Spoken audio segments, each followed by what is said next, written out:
أعوذ بالله من الشيطان الرجيم. بسم الله الرحمن الرحيم. اللهم أهله علينا بالأمن والإيمان والسلامة والإسلام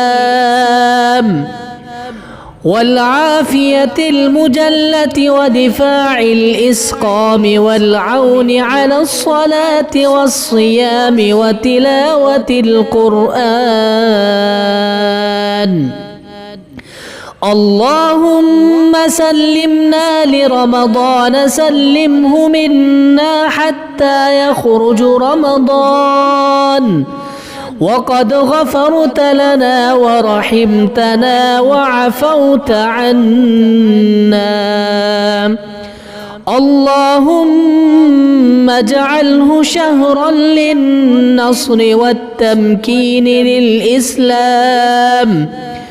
للإسلام والمسلمين في كل مكان يا رب العالمين. اللهم اجعله شهر عز للإسلام والمسلمين. اللهم سلمنا لرمضان وسلمه لنا وتسلمه منا متقبلا.